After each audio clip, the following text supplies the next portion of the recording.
Dicho que la Asamblea del Partido de Liberación Nacional no puede apoyar acciones poco transparentes y antidemocráticas, como propone Figueres. Dice que él propone una elección abierta porque es el pueblo quien debe elegir a su candidato. Y en el día de ayer fue más agresivo, dice, lo que tratan de hacer Figueres y Álvarez es un intento de golpe de Estado al Partido Liberación Nacional.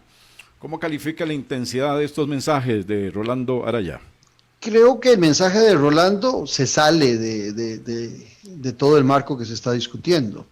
Hablar de golpe de Estado y hablar de que la Asamblea va a cambiar porque José María Figueres está buscando que no se desarrolle el proceso tal y como se estableció, a menos que él tenga elementos que yo desconozco, podría yo tener esa afirmación. El expresidente Figueres sacó hace algunos días un mensaje, un videito donde decía que se ajustaría a lo que la Asamblea Nacional del partido definiera. Por supuesto que tal vez no fue tan explícito como muchos quisiéramos y tal vez dejaba alguna sospecha de que esa posición del expresidente Figueres era con la intención de que se escogiera a dedo por la asamblea del candidato y se obviara el proceso interno. Siendo la Asamblea Nacional la que definió todo, las reglas del juego en diciembre, yo no veo mayor aspaviento para que se desarrollen, repito, las elecciones tal y como se estableció, preferiblemente en el caso mío el 6 de junio. Nosotros estamos muy organizados en el plan logístico, en el plan estratégico, y si nos lo cambia, como te decía, 1 o 2 semanas después, no vamos a tener ningún inconveniente. Aquí lo que sucede es que puede haber algunos actores que no están bien organizados y están pidiendo tiempo, como pedir agua para poder sobrevivir en el proceso interno del Partido de Liberación Nacional.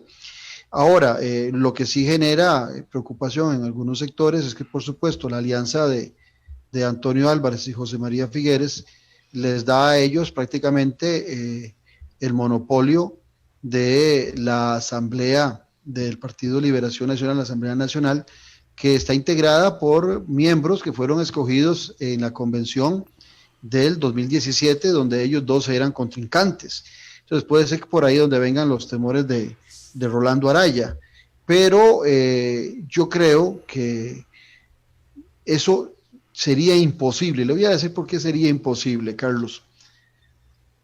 Estamos hablando solo de los precandidatos de Liberación Nacional, que somos 5, pero hay miles de costarricenses liberacionistas que han hecho una gran inversión y un trabajo de inscripción de papeletas en los 82 cantones y en los 400 y resto de distritos de este país para poder participar en el proceso electoral, que si la Asamblea Nacional del partido decidiera, por ejemplo, que no hay convención, estaría legislando en beneficio propio, porque de inmediato, no habiendo elección, proceso electoral, estaría no solamente escogiéndose el precandidato de Liberación por esa asamblea, sino que esos mismos asambleístas quedarían en ejercicio de sus funciones cuando ya se les vence su periodo.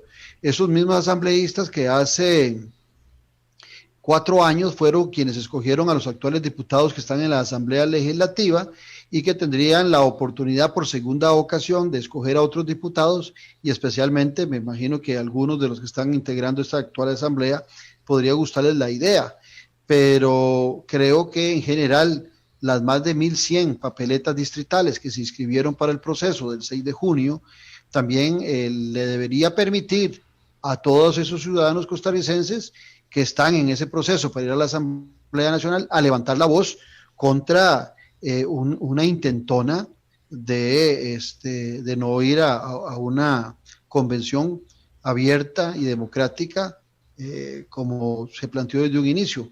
Creo que hay una interpretación que se dio por la mala comunicación o por el mal mensaje que manda José María Figueres, pero que el día de ayer vi otro video donde él aclara también que no, que está de acuerdo en que haya convención dentro del partido en el 6 de junio o en alguna otra fecha que se establezca. Creo que ya con ese segundo mensaje del expresidente quedó claro de que estamos de acuerdo todos en que haya convención y se está haciendo muchas olas en un vaso de agua. Vamos a ir a los estudios centrales y ya retornamos con nuestro invitado, Claudio Alpizar Otoya, precandidato del Partido Liberación Nacional. Cuando regresemos vamos a salpicar un poco lo que es el contenido de este informe de labores del presidente de la República, Carlos Alvarado, en el día de ayer, 2020-2021. Tiene muchos capítulos, así que vamos a ir conociendo algunos de ellos, no todos, para permitirle a Claudio Alpizar que nos dé a conocer su pensamiento político, cuál es su mayor reto y hacia dónde quiere conducir a Costa Rica en caso de representar al Partido de Liberación Nacional y en caso de llegar a la presidencia de la República. Una pausa y retornamos. Somos el SEC. El programa SEC junto al pueblo, del Sindicato de Trabajadoras y Trabajadores de la Educación Costarricense, invita a los candidatos presidenciales a exponer sus ideas y proyectos de cara a las elecciones 2022. Este es un aporte del SEC al fortalecimiento de nuestra democracia y al derecho del ciudadano de escoger, con el voto inteligente, la mejor de las opciones en este proceso electoral. En el SEC siempre queremos lo mejor para Costa Rica y para nuestros hijos. Confiamos en que sabremos salir adelante, superar nuestros problemas, mejorar nuestra calidad de vida y dignificar nuestro trabajo. Comuníquese a Secretaría de Promoción y Relaciones Públicas del SEC. WhatsApp 8565-0898.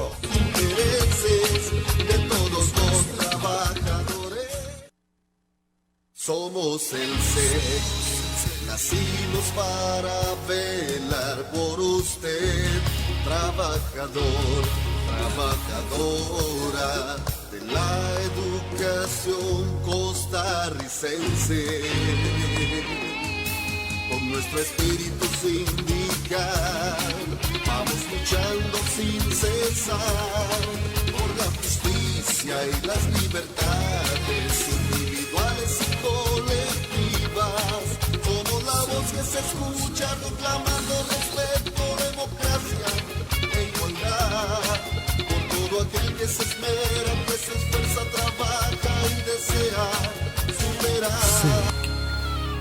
Somos el SEC, nacimos para velar. Estamos en directo, en vivo, estamos desarrollando, como lo hemos venido haciendo desde hace días atrás, una seguidilla de entrevistas para conocer el pensamiento político de los precandidatos de todos los partidos políticos y no solamente de uno. Bueno, Claudio, yo no sé si el presidente de la República en este informe de labores 2020-2021 quiso patear la bola hacia adelante para que vengan otros gobiernos a completar lo que no pudo realizar en las obras. Pero ¿qué podría rescatar de este discurso del presidente en cuanto a ese compromiso, no solamente de criticar, sino también de tratar cómo se saca al país adelante sin necesidad de censurar las administraciones y las acciones? No es que esté defendiendo al gobierno, pero sí, no es lo mismo administrar un país con pandemia que sin pandemia, pero no sé, ¿qué podría rescatar de este informe de labores? ¿Qué positivo le ves?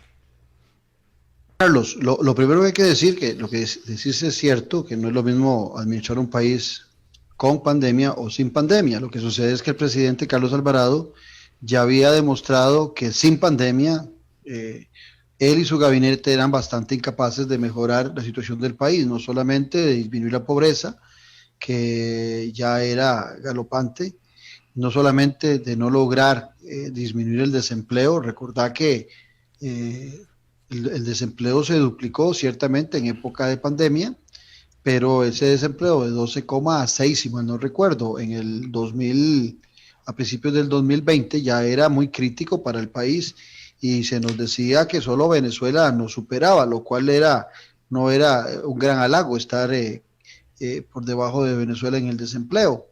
Y por otro lado también ya había muchas posibilidades de generar confianza, que es indispensable para reactivar la economía, que el presidente Carlos Alvarado no había hecho ese esfuerzo. Aquí los elementos que habría que rescatar, podría ser muy leve, ¿verdad? Es que por lo menos las exportaciones en el país, aún con un crecimiento muy disminuido, todavía siguen siendo una fortaleza. Eso quiere decirnos que ese modelo que en 1980, a razón de la crisis del petróleo, se gestó en Costa Rica para promover las exportaciones, pues es un régimen sólido. El tema es que ese régimen ha sido muy sólido, el de las exportaciones. Recordad que allá en 1980, en plena crisis de petróleo, nuestras exportaciones eran de 2 postres, café y banano, y ya hoy tenemos más de 4.600 productos de exportación, y esa diversidad de exportación también, y las calidades que tienen hoy el recurso humano en Costa Rica, le da al país una mayor resiliencia para poder levantarse de crisis. Debería ser mucho más fácil levantarse de la crisis actual que de la crisis de 1980 del petróleo, por las mismas características de nuestra economía y las fortalezas que hemos desarrollado en un modelo que generó mucha desigualdad, que el modelo de 1980 al 2020, pero que en el plano económico, en el plano particular de las exportaciones, ha sido exitoso. Entonces aquí más bien la crítica es al presidente de que teniendo mayor capacidad de resiliencia el país hoy y el modelo, que él no se haya preocupado por aquellos que la están pasando muy mal. Yo le decía hoy a unos amigos con los que conversaba que en el inicio del discurso el presidente se hace una pregunta que dice él: ¿qué es lo mejor para los más humildes y vulnerables de Costa Rica? Bueno, lo mejor para los más humildes y vulnerables de Costa Rica, que el presidente se plantea en su discurso la pregunta, pero que nunca la contesta, perdón, es tener la tranquilidad de poder solventar todos sus compromisos económicos y tener un plato de alimentos en su mesa 3 veces al día. Y eso no está sucediendo. Cuando vemos al presidente muy concentrado, sí, en obras de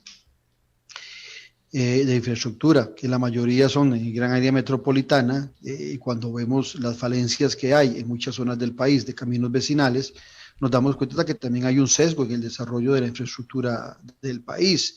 De la misma forma que vos lo planteabas, el presidente de la República se abriga mucho en la crisis del COVID, pero es que te repito, si fuera que la crisis del COVID tomó al presidente Carlos Alvarado y al país en un nivel de crecimiento que nos pudiera haber tenido ilusionados en aquel momento, pues eso podría achacársele entonces a la crisis. Pero es que ya la gestión del PAC y del Partido de Acción Ciudadana y del presidente Carlos Alvarado era bastante deficiente. No lo estamos inventando a razón de la crisis del COVID. Y lo peor de todo es que muchas de las decisiones que se han tomado han terminado quitándole fortaleza a la credibilidad del presidente. Y te voy a decir algo, para el dolor de mío y de los que nos están escuchando: yo no veo que durante el año que le resta al presidente, que a partir de pasado mañana el 8 pasado mañana, el 7 de mayo se le acabará del 2022 se le acabará su gobierno y tendrá que entregar la banda el 8 de mayo. Yo no veo ninguna posibilidad de que la actual administración recupere la confianza. Sí entiendo, por supuesto, que el presidente de la República, cuando da su informe, trata de sacar los mejores vestidos de su gestión, y por supuesto que a la oposición le tocará hacer las críticas sustanciales sobre lo que ha planteado. Pero yo te hacía la referencia antes de cuando el presidente habla de la necesidad de interconexión y de digitalizar el país, de darle equipo digital y acceso a conectividad a los niños y a los jóvenes, que hoy, vos lo planteabas ahora, donde el SEC está exigiendo la virtualidad para las clases, y el presidente en su discurso ayer decía que es una meta urgente, pero ¿de dónde está la capacidad del Ministerio de Ciencia y Tecnología y del Poder Ejecutivo cuando tiene todos los recursos de Fonatel para poder lograr esa interconexión en todo el país? Y por otro, y no me refiero solo a interconexión como planteó él de 4.500 centros educativos, me refiero a una interconexión que va más allá, que va